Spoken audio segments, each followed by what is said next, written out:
Nzambe nyonso ya mokili Nzambe ozali nyonso ya mokili Nzambe ozali nyonso ya mokili Yesu oh Yahweh nanga ozali nyonso ya bana Kongo Nzambe ozali nyonso ya bana Kongo Nzambe ozali nyonso ya bana Kongo Yesu yo bolingo Merci papa.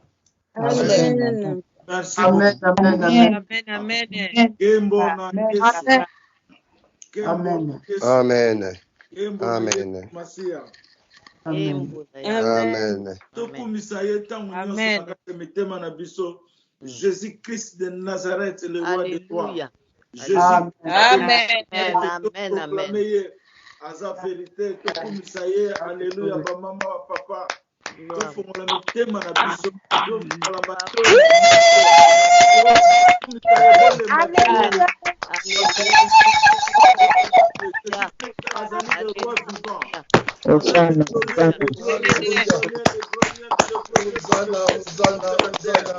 Le plus élevé au niveau des cieux. Il n'y a que lui qui est le seul. Il n'y a que lui le fort, le puissant de toute la vie. La lumière de toute la vie. Hosanna, Hosanna, Hosanna. Alléluia. Kembona Yesu. Kembona Yesu Masia. Jésus-Christ de Nazareth, azali vivant. Ayena Mabele. Azali Emmanuel. Le Fils nous est donné. Le Fils nous est béni. Le Fils nous est parvenu par un arbre de la vie. Un seul arbre qui vient avec 3 branches au nom du Père, du Fils et du Saint-Esprit. Et la même branche qui est l'arbre de la vie est venue comme un enfant qui est nouveau-né. Il va se grandir. Jésus-Christ de Nazareth, Emmanuel, Dieu vivant avec nous. Il faut que nous l'implorons. Il faut que nous l'implorons, le chanter jour et nuit, matin et soir. Soir, matin, 24 heures sur 24 heures. Tozalana kombona Yesu Christ Masia, Jésus-Christ de Nazareth. Il n'y a pas un nom qui est supérieur à ça. Il n'y a que ce nom puissant, le nom qui le naît et le nom qui le retourne, Emmanuel vivant. Parmi nous, Dieu vivant, Emmanuel juré, Jésus-Christ de Nazareth. Quand je entre dans la maison, quand je entre quelque part, je entre en rouge au nom de Jésus-Christ de Nazareth. Quand je sors là où j'étais entré, je sors avec la couleur bleue qui est la victoire parce qu'il est le victorieux. Quand je reste chez moi, je reste enveloppé de sa gloire. Hosanna, Hosanna, Hosanna. Que nous tous, nous implorons notre papa qui est Jésus-Christ de Nazareth in the name of Jesus. Nous prions ensemble. Merci Père de la gloire. Le nom puissant qui nous est arrivé au nom d'Emmanuel, le Fils qui nous est né. Emmanuel, quand il est né, le Père était très content. Le Père a célébré la naissance d'Emmanuel. Le Père, avec son service, l'ont célébré. Le Père était content. Le Père se vit en noir, la peau noire, un homme gigantesque, un homme puissant qui faisait l'exercice. Son fils était en bas de lui, sous ses 2 mains et ses 2 pieds, comme quelqu'un a dit pompage. Le fils était là étendu et tout le monde implorait la gloire du fils. Emmanuel, Emmanuel, Dieu est avec nous. Et le Seigneur m'a rappelé, tu sais, Élie, mon fils, quand la naissance d'Emmanuel a été eu lieu, j'étais très content, j'étais satisfait, j'étais rempli de la joie, j'étais en paix. Moi-même, Dieu le Créateur, j'étais satisfait quand mon fils a été né sur la terre des vivants. Qui est celui-là? C'est Emmanuel. Emmanuel juré, le Fils de Dieu vivant, celui qui est venu trembler le monde, celui qui est venu bousculer le monde. Il n'y a que lui qui est Dieu en lui seul. Dieu est en lui égale 1.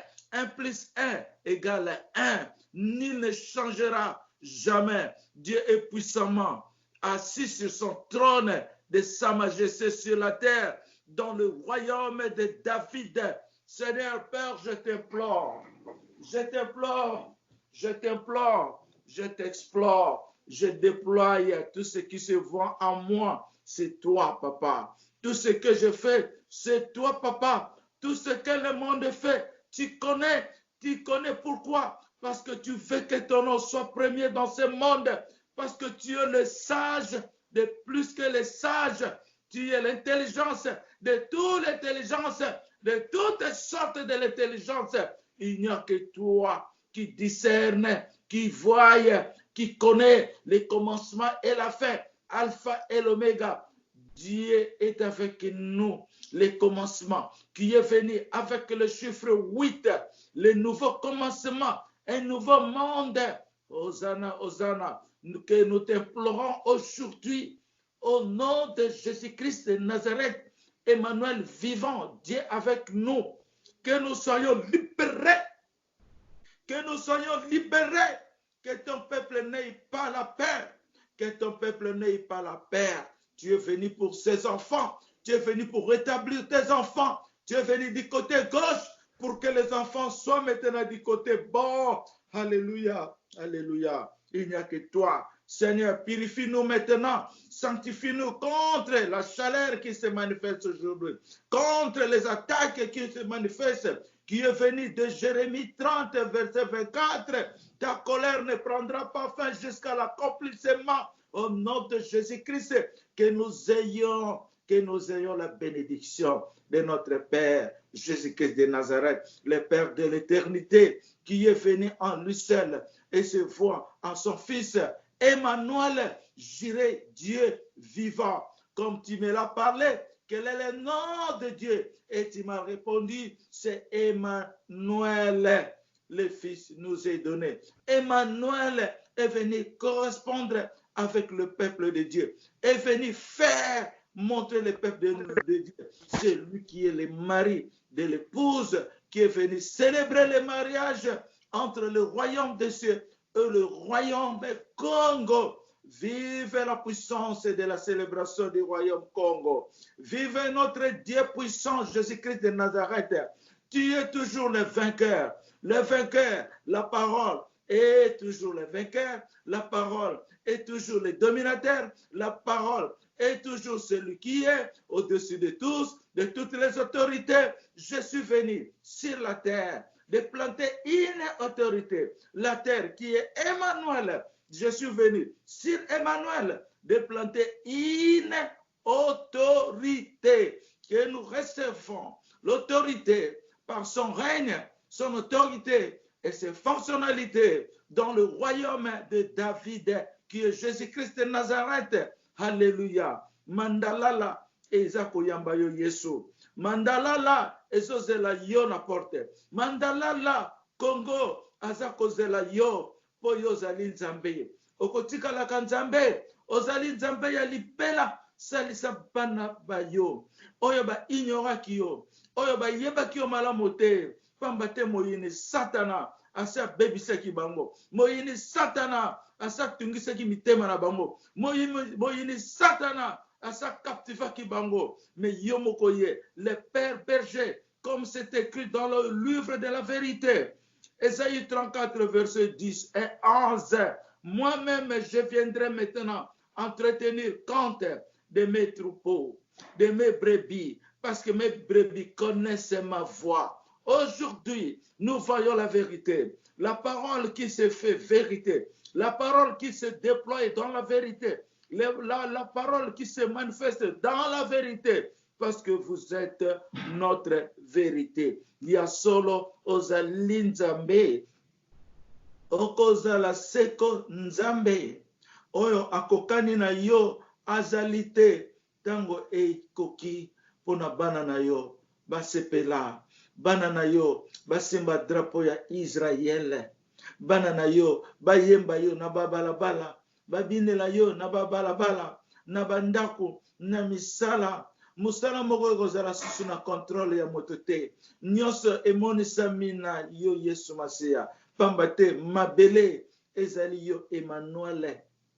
Comme tu as juré devant la terre et tu as dit toi-même, tu es en autorité, un élément, autorité de toute la terre, c'est toi Emmanuel. Ah, mon cher papa, que j'ai beaucoup aimé, nous sommes de toi, nous demeurons toujours de toi, il n'y a que toi le seul vivant. Guéris ceux qui sont malades, protège ceux qui tremblent, qui ne sont pas attrapés par n'importe quelle maladie, qu'ils ne soient pas frappés par ta colère, mais qu'ils soient plutôt dans la paix, dans la joie israélite, qu'ils se voient comme ils sont dans l'eau, comme des poissons de Dieu, que nous vivons dans la purification, la sanctification terrible, la sanctification qui n'a jamais été, la sanctification, la purification de l'arbre de la vie et par la rivière de la vie qui nous explore, descend, qui vient de la pompe en or. La parole de Dieu deviendra comme la mer étendue sur toute la surface de la terre par la gloire de Dieu. Et nous en sommes maintenant. Et nous sommes dans le temps de la vérité. La promesse qui nous est donnée revient la promesse de la vérité. Et cette promesse qui est venue franchir la vérité et triompher les ennemis, comme notre fille a vu l'arbre de la vie qui fait sortir ses fruits comme des grenades, et ceux qui en mangent, ils sont détruits. Mais ceux qui ont supporté la branche, l'arbre, ils sont sauvés. C'est pour cela que le monde n'a pas pris sage, que tout ce que nous compromettons sur la terre, ça vient de la branche de l'arbre de la vie. Mais nous avons porté la colère contre cet arbre, montré la persécution de toutes sortes de mauvaises choses contre cet arbre. Mais ils n'ont pas su que cet arbre qui est le nourrissant, la croissance alimentaire de la vie humaine à travers le monde. Aujourd'hui, nous en sommes dans le temps de la vérité. Nous en sommes dans le temps de la proclamation de Dieu. Nous en sommes dans le temps lequel la trompette est sonnée. La trompette sonne jusqu'à aujourd'hui, mais les uns les autres n'entendent pas parce qu'ils ont les oreilles fermées, bouchées. Hosanna, Hosanna. Seigneur, ouvre-le leur système spirituel afin qu'ils te voient, afin qu'ils entendent convenablement, afin qu'ils soient sauvés. Aujourd'hui, l'heure est venue que Dieu est en train de naviguer son bateau. L'école, le peuple de Dieu est dans le bateau spirituel, et dans le bateau comme dans l'époque de Noé. Et ce temps maintenant nous a commencé. Aujourd'hui, dans le nouveau monde, le monde change dans la parole de la vérité, le monde change à millénium, le monde est changé à la matrimine 3. Alléluia. Le développement. Alléluia. Tout genre de la technologie. Alléluia. Tout genre de travail qui est bien, qui n'est pas forcé, qui est vraiment douceur. Hosanna, Hosanna. La bonne santé, la bonne vision, toutes seront bien guéries, bien établies sur la terre à cause de ta manifestation, à cause de ton amour, à cause de ton alliance. Que nous tous qui croient en Jésus-Christ de Nazareth, le Père de l'éternité vivant, que nous soyons sauvés aujourd'hui. Au nom de Jésus-Christ de Nazareth, par la puissance de la croix, par l'autorité de la croix, que le nom de Jésus soit glorifié, étendu, exalté, in the mighty name of Jesus. In the name of Jesus. Jésus, Jésus, Jésus, Jésus, Jésus, Jésus, Jésus, Jésus. Alléluia. La lumière puissance de la divinité au nom du Père et du Fils est enflammée à tous les quatre coins sur la terre du monde. Au nom seulement de Jésus-Christ de Nazareth. Alléluia. Na kombo na Yesu, tolobi amen. Amen. Amen. Amen. Amen. Hallelujah.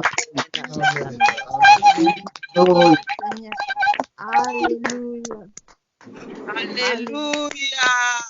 Amen. Amen. Hosanna. Amen. Hosanna. Hallelujah. Amen. Alléluia.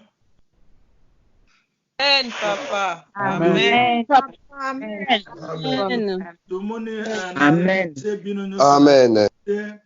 Na remercier pasteur Kikiesa Moïse pour la prédication na ye. Na tondi botondi na bino nyonso bozawana. To continuer koya biso tozo continuer ko sambela, tozo continuer ko solola, tozo continuer ko partager liloba nzambe. Ndenge to salaka na bambula échanger na ngote. Continuer de la même façon, nzambe nde ya ko changer biso to koma na niveau mususu oye asala ki plan na ye. Ndenga la kisenga église etongami lokola kaka tomona ke église ya catholique mais na forme ya catholique te parce que catholique ayibaki makambo ya nzambe mingi mais ba transformer ona ndenge ya diable yango na bakoyaki les romains nde yango no moni na bamboka lokola Italie nazo solo nande ko moka za kuna bazo bomba ba nombre ya bakao eza kuna bazo loba vérité te ozomona bazo bomba penza donc babandi ko forcer bango babima sote nombre leki même ya monde nyonso parce que moni kuna epai loi utaka kuna epai basambelaka bikeko kuna epai babebisi mokili ntango nzambe azolakisaka makambo ba statut ya moto ndenga aza vivant ndenga kufa mais statut alobilinga oyo nayebisaki bino alakisinga mpe elongi ya moto nde jour wana alobaki na ngai ke catholique nde abebisi mokili mobimba nde jour wana abengaki ngai ke nazali arc-en-ciel yo ozali arc-en-ciel ozomona soki totali namona na biso ndenge amonaki Emeline amonaki ngai na ye na cheval ya pembe nakotaki nanu na Vatican nake koniata balalaki na se na pape nde azwaki vrai frappe na cheval wana nazoniata bamaboko na bango l'air nazalaki koparle souvent na Facebook namonaki papa yango azwaki malédiction asimbi croix mais croix yango likolo ya croix mutu ya croix eza te ebukana donc nzambe aza na ye te soki mutu eza te cela veut dire nzambe aza kuna te azalaki na eloko moko ya nzambe te na makambo asalisali ezalaki te sikoyo nde mokili ekomonisama ke ya solo banani baza ya nzambe ya nzambe te nde ekoyebana na makambo ezoloba makambo nyonso tozali koapprendre na royaume ezali discipline. Na répété, makambo nyonso tozali koapprendre na royaume ezali discipline. Sikoyo mo discipline ewuti wapi? Banani bakoko yeba mo discipline ewuti wapi? Donc makambo nyonso tozali koapprendre, tozali koyoka pe tozali koapprendre, écouter et ça nous change. Ezali discipline. Discipline elobi nini? Discipline ezali likambo ya ezelamuke. Discipline ezali likambo ya yambo ya liboso na mokili. Tango mwana abotami fo akola na discipline. Discipline ezali fonctionnalité ya biso bato na mokili. Cela veut dire soki yo okoli na esika discipline ezali te okomi nani okozala ndenge nini ata soko bali okorespecte mobali na yo te okoli na discipline te yo mobali soki okoli na discipline te obali mwasi oyo azalaki na discipline okolelisa mwasi wana pamba te yo okoli na discipline te donc okoli na connaissance te discipline ezali connaissance discipline ezali kobanga nzambe discipline ezali justice ya nzambe na kati na biso tia aimer la justice et tia haï l'iniquité c'est la discipline bon discipline ezali justice justice eza likambo eza bosembo eloko ozosala malamu eza justice na miso ya nzambe osali mabe ekomi injustice osali contraire ekomi injustice osiliki mingi edépassé ekomi injustice obando osala nyonso oyo eza malamu na seniorité ya nzambe te ekomi injustice donc eza lisusu balance ya justice te yango wana nzambe agiraka akozalaka juste soki apromettre yo et il doit accomplir c'est la justice de Dieu ndenge nini bakoyeba moto azoloba likambo ya solo bomona nga soki na promettre bino nakokolala pongi te loba elekela nga charge metanga na sona na lobi sori limbisa ngai nazalaki trouble mingi mais il faut na reconnaître faiblesse na ngai ata nasalaki ngo na kote mais il faut na reconnaître yango c'est ça la justice donc lelo nzambe amemi biso na dimension ya discipline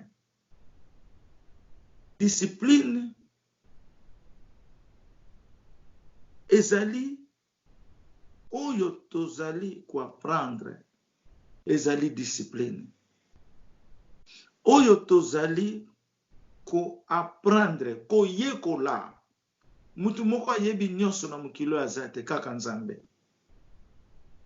soki tozali koyoka kolanda yango kopratike yango ekomi discipline discipline égale quoi nana kokopesa biso réponse discipline égale quoi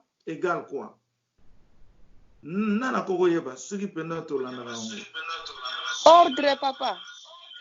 ah nzambe discipline toyebi ke discipline eza ordre discipline égale quoi La connaissance. ese nalobaki connaissance déjà discipline égale quoi Égal amour. amour nani wana Maman Magdala. Maman Magdala et amour égale quoi Égal Jésus-Christ. Jésus-Christ amen mama mapamboli ezala na yo yango nalobaka fo bonotaka justice na ndenge discipline na ndenge tokoexplika ngo boyebi eza ordre ezali organisation ezali yeye moko discipline ezali respect ezali makambo ebele oyo ezali na bonté ya mutu mpona nzambe ezali discipline soki mutu aza na discipline te je vous dis la vérité akoyeba koentretenir ndako na ye te akoyeba kosolola meme na bato te akoyeba kopointe langage ndenge nini ya kosolola na bato pamba te ayekoli yango te ayebi yango te et cela veut dire la connaissance qui est la discipline doit être donnée faut bana bayekola yango yango nalobi makambo nyonso tozali koapprendre na royaume ezali discipline po bato mosusu aza limité na ndenge akoleli po ayebi na ye te c'est vrai tel que les Congolais et pas les Congolais baza toujours insolent et insolent ma réponse na bango ezalaka bien te moto azokanisela yo vraiment ke nazozela ye ntango oloba na nga oyoka réponse ya kozwa ole akanisa na console ye pour asala mabete pour akanisa mabete pour na sokisa yete pour na longola loko mabeza na kati na ye yazo kanisa kaka ke nazo zela tanga retourna nga nde akozwa réponse donc oso kanisi mabe qui vient de quoi? La colère. Moyini Satana a telemeli bana nzambe na accusation, na destruction, violence et quoi encore? Mensonge. Donc accusation, mensonge, destruction et violence. Biloko wana Satana a telemi na kati ya mitema ya bana nzambe. Pona nini po bana nzambe ba yekoli discipline te? Soko yekoli discipline, Satana ya kokotela yo te. Akokotela yo ndenge nini po yoza blende. Po yoza na connaissance. Connaissance eza discipline. Connaissance égale amour. Non, discipline égale amour. Amour égale Jésus-Christ. Siko mutu aza na discipline. Aza na nzambe. Nzamba aza na ye. Po nzamba lingi mutu aza na discipline. Nde ya wana lobi makambo nyonso tozali ko apprendre na kati ya royaume ezali discipline. Soko toza na discipline et pas yo zali. Vraiment likamba discipline, les fruits de l'amour. Discipline est la première chose.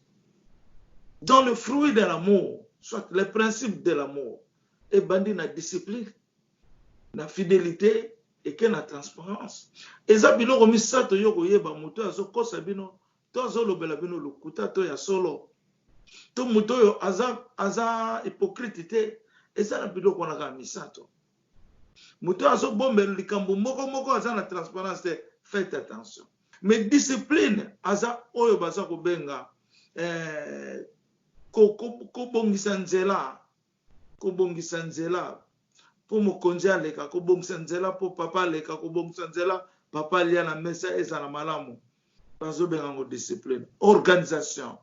Mais transparence eza vérité, transparence ezali makambo yozo loba yango eza na kati ya motema na eza tekendenge na mona na kile chauffeur ozo kena ba bengi oza naza awana limite nano naza pembeni na yote na koma na 10 minutes mais aza na ye na limite te, aza na ye na ndako na nano to bimite azo kosa vis-à-vis bo pona bango discipline ezate ezo lakisa ke bolingo ezate parce que discipline égale amour, amour égale Jésus.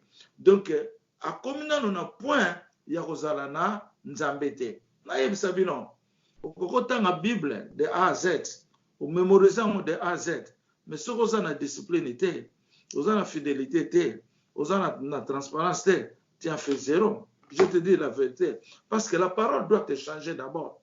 Si tu ne changes pas, tu n'es pas dans la discipline, tu n'es pas dans la fidélité et tu n'es pas dans la transparence. Alors, ce qui liloba est changé yo, liloba c'est connaissance, connaissance c'est la discipline, connaissance c'est la fidélité, connaissance c'est la transparence. Nde ya wana o eza enseignement moko d'autres zo ba enseignement mécanique et spirituel, parce que yango nde to vivre soka na so ba mécanique. Par exemple, nous avons lutu, lutu na mesa na sani, oche Babylon na sani ozolia na kuyere na lutu to mbelito nini, parce que discipline ezande ngwana. Ozomona.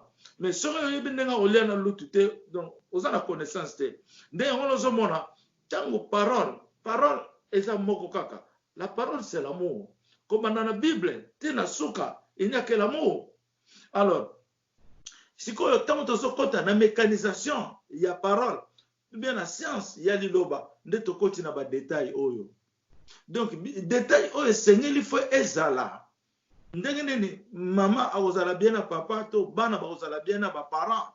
Ndenge li ayele li po acha discipline wana entre les deux parties, les parents et les enfants et les parents. Faut famille yanzambe ezala kotonda na mapamboli na discipline ozomona eza biloko moko ezo buta kaka na royaume po ndenge papa tindelinga il y a un peu nazolo bela. Les 7 points grands de l'homme est malheureux. Donc, le lot comme les fruits. Tanana, abandi bisona 3 branches. La discipline qui est l'ordre, le respect en soi-même et qui est la fidélité et qui est la transparence. Mais le lot, enseigner biso que c'est que la discipline encore. Donc, tout ce que nous sommes en train d'apprendre dans le royaume, c'est la discipline. Ce qui a changé, na ebisa bino na kati na bino mingi bo changer te boyoki mateya ata bakangi bino na sata nango boyoki mateya boyoki mais bozu discipline te le na sambelaki avant-hier si je ne me trompe pas mais na bandaki komona liboso nanga bato mingi ba changer te yango na salaki prière oyo nzamba changer mitema na bino parce que na monaki ke bozo yoka te. Mais qu'est-ce qui fait que matoi na bino za kokangama? Qu'est-ce qui fait que vous ne changez pas? Faut que vous mettez une question bino moko nanu. Tozana bana ya ba 19 ans de la zana 20 ans faïda. Ayaka chaque fois zanga kate. Et loko nini biso to ko prendre devant mona na biso wana. Et loko nini biso to ko prendre devant Ange Steve. Ayoka ka pe biso. Et loko nini biso to ko laksana bana na biso na bandako na biso na makambo tozoka na royaume. Ce qui tozo changer te oyebisanga nano. Oyebisanga yi. Ata oyazalaka ennemi na yo. Oyazalaka ennemi na yo. Mais yo po okolisa ye akoma bien, faut yo d'abord changer. Tango ya komona yo changer.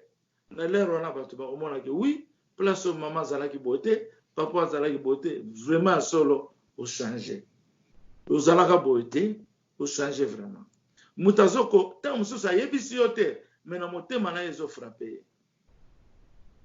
Comment to koki ko changer te, ba monaka vraiment que ba maman na basambelanga na bango te. Ko yemba yembo batu ba yembi banzemba kitoko. Ezalaki na ngaka banzembo ya nene. Na nzela mabe ya satana. Banzembo nyoso za satana te, banzembo biso to banoko yemba wana. Eza banzembo ba kongole ba yemba yemba ngope. Satan a profité kaka pe kaka banzembo wana. Ozomona. Satan a yeko landela bato kaka na liloba. Na liloba. Alandeli bana nzambe na liloba kako bana nzambe basosoloka mikolo nyonso. Mais eloko nini ekolakisa ke wana zali satana? Bo répondre ngai. Soki boyoki nga bien. Eloko nini ekolakisa ke wana zali satana? Bo répondre ngai. Soki boyoki nga bien. Bolingo zate papa. Epa bolingo zate. Nzambe na ngai. Bon, bolingo zate, ça va. Numéro 1. Boyebisa nga eloko nini ekolakisa ke wana zana nzela satana ezani. Bolingo ezate, c'est vrai. Amen. Boyebisa nga deuxième point. Eloko nini ekolakisa ke wana zali satana. Discipline papa ezate. Discipline. Parce que bolingo pe c'est discipline. Liloba nyonso ya nzambe toyebaka ngo lelo eza discipline. Tango tozoloba discipline égale amour. Ndenge mama Daya lobi amour. Mama Daya lobi bien. Amour égale Jésus-Christ de Nazareth. Mais ewuti na discipline. Ewuti na discipline, faut d'abord komi bongisama o se positionner au fongoli motema na yo, matoi na yo ya spirituel po oyoka pona o changer. Changement wana ezali discipline. Alléluia. Changement wana ezali discipline. Changement wana ezali le fruit d'amour. Le fruit d'amour. Mais mutu oya solo balika. Yanga na lobby ke likambo ya banzembo neza na problème te. Bomona ngo bien te. Mais banzembo za na problème te. Eno kazali mutu oya zo yemba yembisa banzembo wana. To mutu ayemba kanzembo wana. Foko tana yi. Soki mutu wana na discipline te. Azana bolingo te. Azana Yesu te. Toko yeba ye. na caractéristique na ye. Toko yeba ye na bienveillance na ye ndenga salaka makambo na ye nde toko bienveillance ko tuté na utiliser mon mabe. Toko yeba ye kaka na ba attitude caractère na ye na ezaleli na ye nde toko yeba ke mutoyo azo yemba ba nzembo ya Nzambe. Azo parler sur Dieu, mais il ne l'est pas. Ou elle ne l'est pas. Nazali aona mabele. Pe nazana likolo. Non, celui-là, il est vraiment en Dieu. Celui-là, Dieu est avec lui. Celui-là, il porte l'image de Dieu. Celui-là, il porte le reflétement de Dieu. Bino moko bozo vivre yango. Mais ngana sa ko laksa bino yango te. Donc il faut qu'on soit beaucoup rempli de la sagesse, de la discipline. Sagesse, c'est sa discipline. Oh, nous surtout toujours les 6 esprits, c'est la discipline. Pour nous avoir lobby, oh, nous surtout doit prendre dans le royaume et ça discipline. Donc, ce qu'on Nzambe, le kola lobby yango, na tunu motuna, et lingi koloba nini.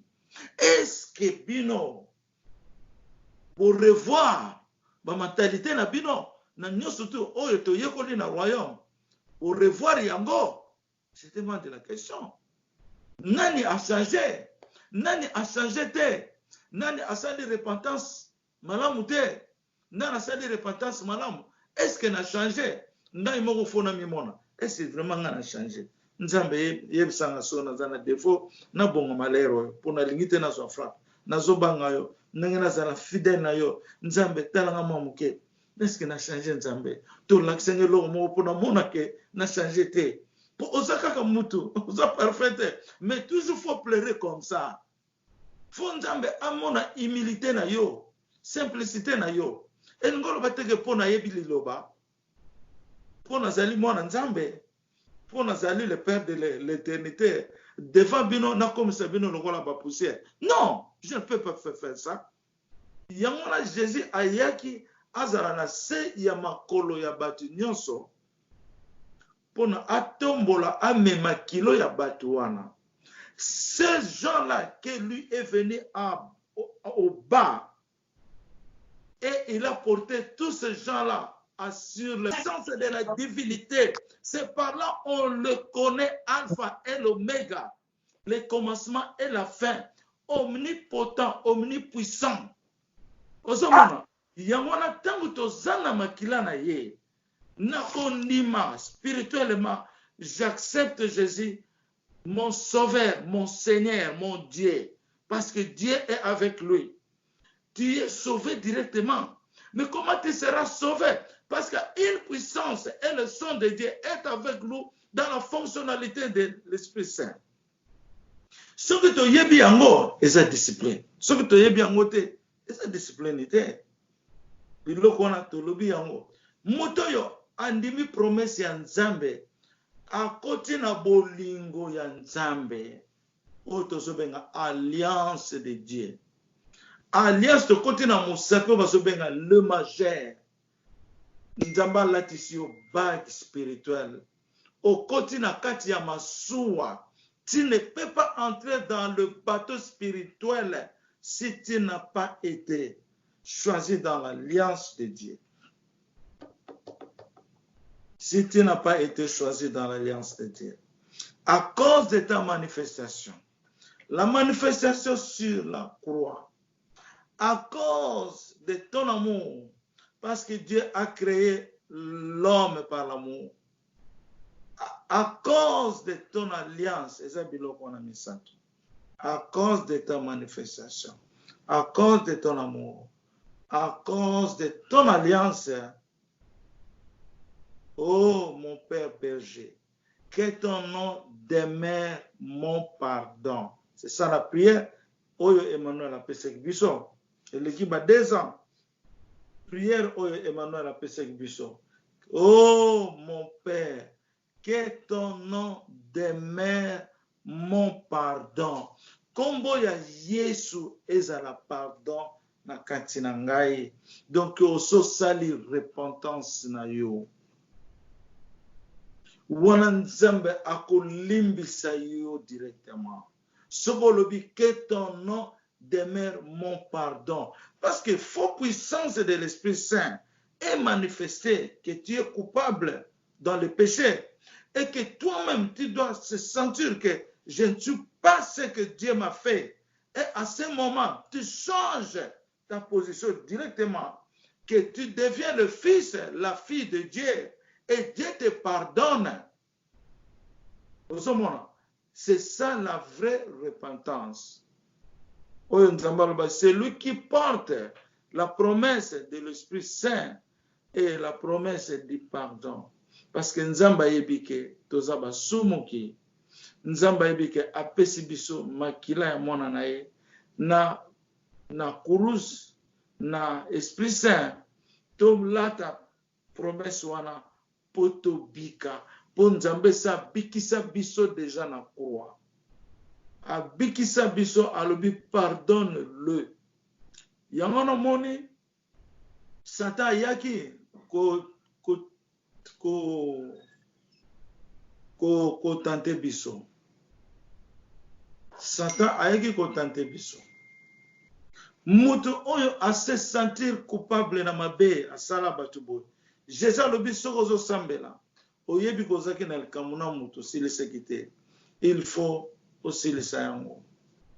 Il faut bengaye bosambeli. Osukoli pe motema na yo. Okomi na kimia. Eza kaka repentance. Repentance eza na ba façon ebele tozobe yango repentance.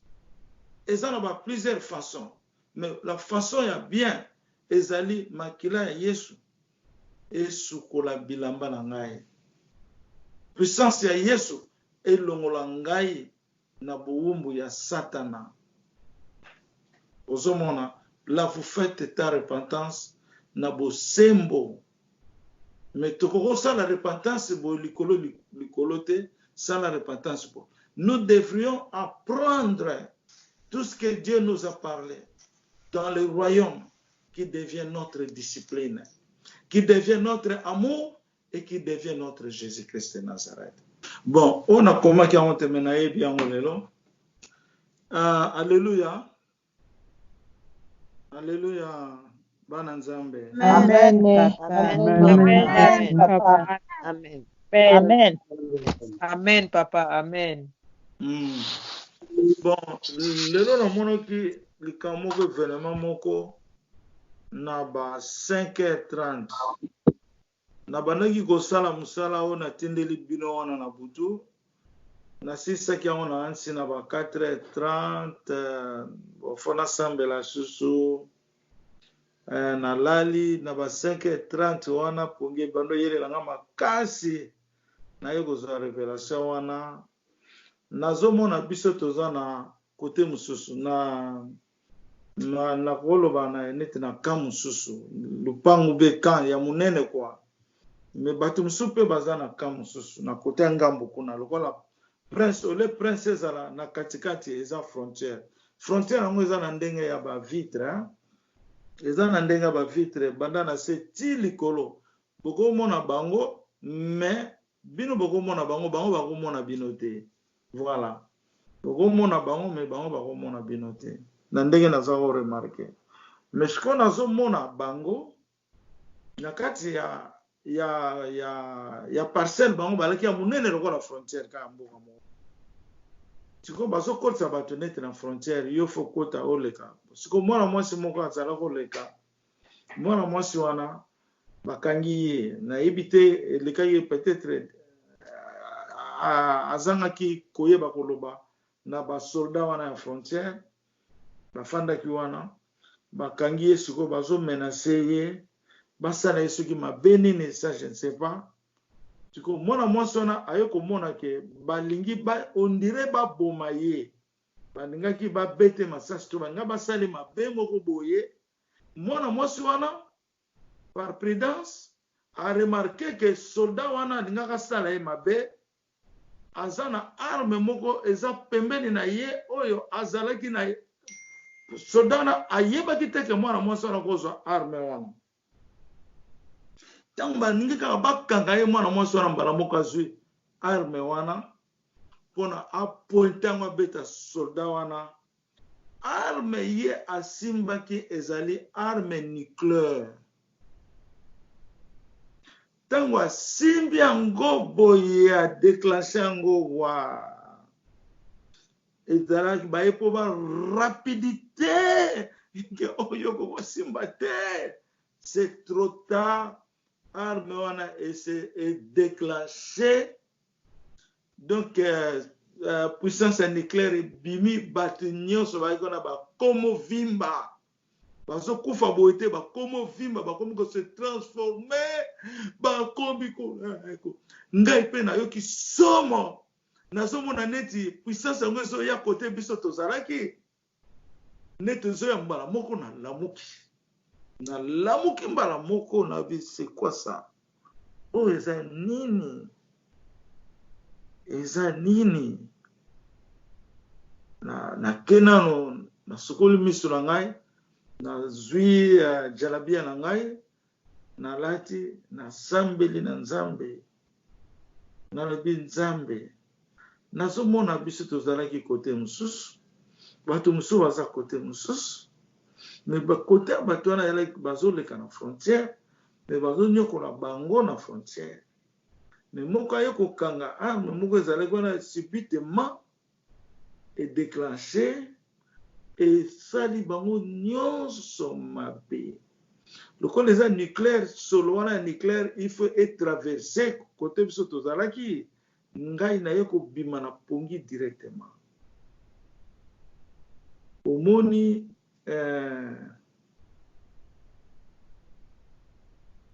nazu vision oyo nazo méditer ngo tielelo me nayebisi bino yango il faut na loba. Mais nzambe na biso bobanga te, nzambe aza na contrôle. Aza na contrôle. Yenda zo solo na biso, yenda zo lakisa biso ndenge tokotambola. Omoni soki totali bien, na côté kuna bazalaki na désordre. Bazalaki na contrôle te, bazonyokola bato, bazalaki na eloko tozobenga discipline te. Bazalaki na ngote. Nyonso bakosala oyo bango balingi. C'est ça qui se manifeste na mokilo tozo vivre lelo. Discipline eza te. Bamosusu bazo souffrir, bamosusu bazo sepela, bamosusu baza boye. Yango wana ekomi temps ya explosion na mokili. Oyo baza ya nzambe bakobika, oyo baza ya nzambe te bakobika kaka. Ata bakobika jamais. O biloko wana oyo epanzani wana eza biloko moko mabe ekoko silisa meme combien de personnes na mokili nayebi te. Soki nzambe azolakisa biso biloko boye bandeko na nga na Yesu il faut tobanga. Soki nzambe azolakisa biso biloko boye mokili ezolakisa biso ke désordre na biso moko, désordre ya mokili nde edéclenché kanda ya nzambe mpona kanda wana efrappe bato ebele na mokili oyo tozobenga la fin du temps.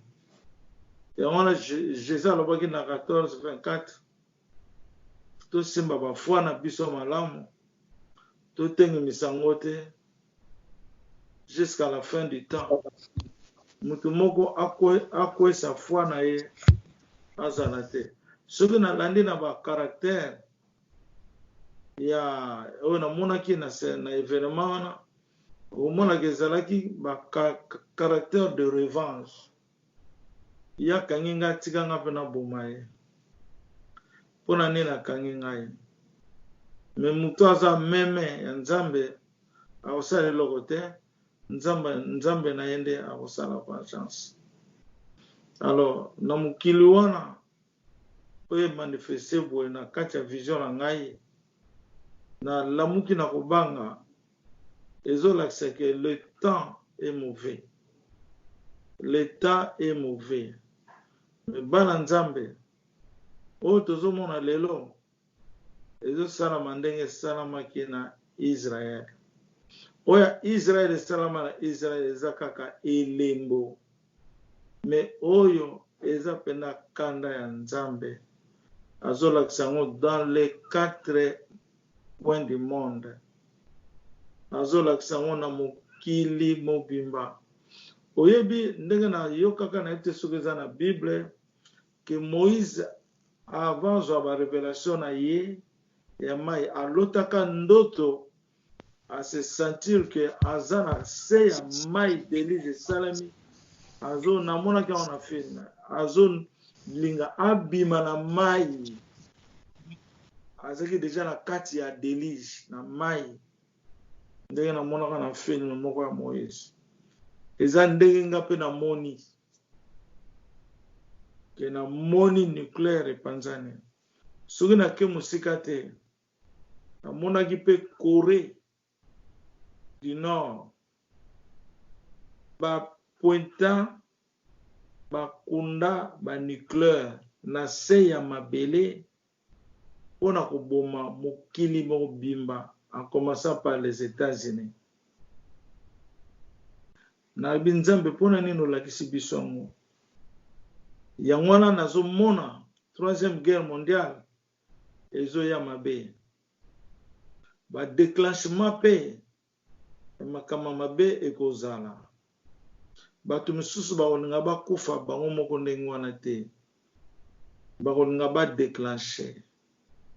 Me Nzambe akoprotege bana na ye, bato nyonso tu te bakokufa, oyo bakotikala bakoma batémoin, oyo bayamba Yesu te, ndenge Actes des Apôtres ezoloba, comme ça le reste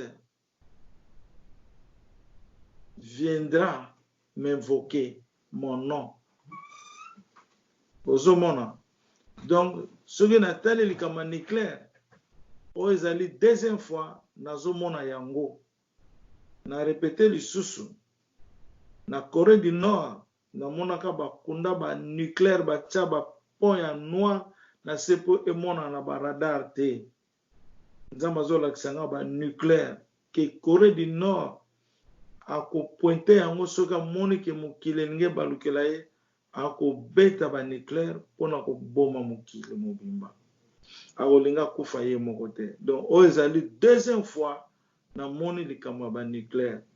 Yango wana au nom de Jésus-Christ epai yo ozokende, au nom de Jésus-Christ epai yo ozobima po ozonga na ndako na yo, otambola pamba pamba te. Le temps est mauvais, nalobi bien, le temps est mauvais, le temps est mauvais. Nzambe asalisa biso bana ya Israël tobima ba saint sauf au nom de Jésus-Christ, Emmanuel, Dieu avec nous. Tobima ndenge abimisaki bango na ebale, tobimela ndenge wana po ennemi akolinga akwea ye moko te. Me Nzambe azotala bango, bango moko nde bakokufa, biso te. Yango wana nazomedite ba message oyo nazwi lelo, nazozwa deja ba réponse ndenge naosoa na bino.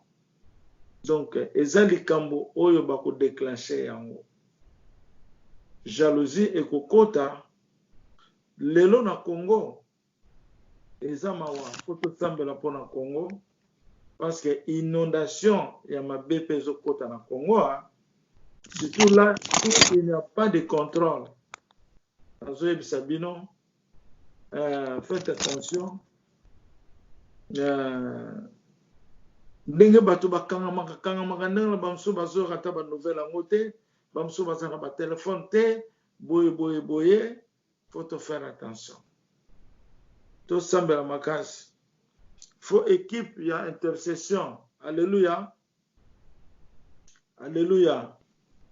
Amen. Amen. Amen. Il faut équipe ya intercession.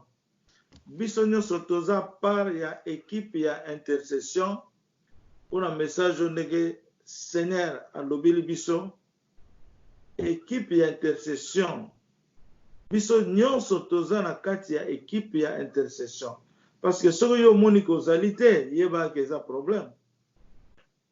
Biso nyonso toza na équipe ya intercession eloko nini ya liboso mpona ozala intercesseur ya bien eza nini?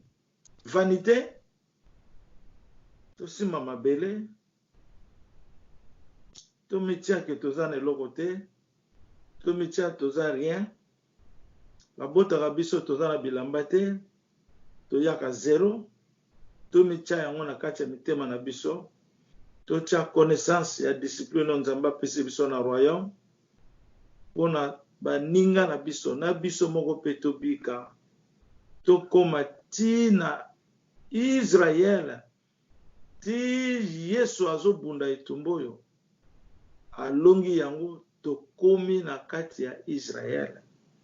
Bakobengaka Congo Israel, la terre sainte.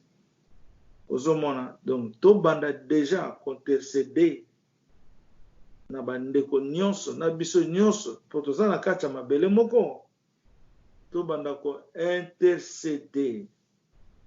Na bakati ya bandako ko intercéder pona bana Nzambe, pona Congo, pona mokili mobimba, tobanda ko intercéder Nzambe ayoka mawa.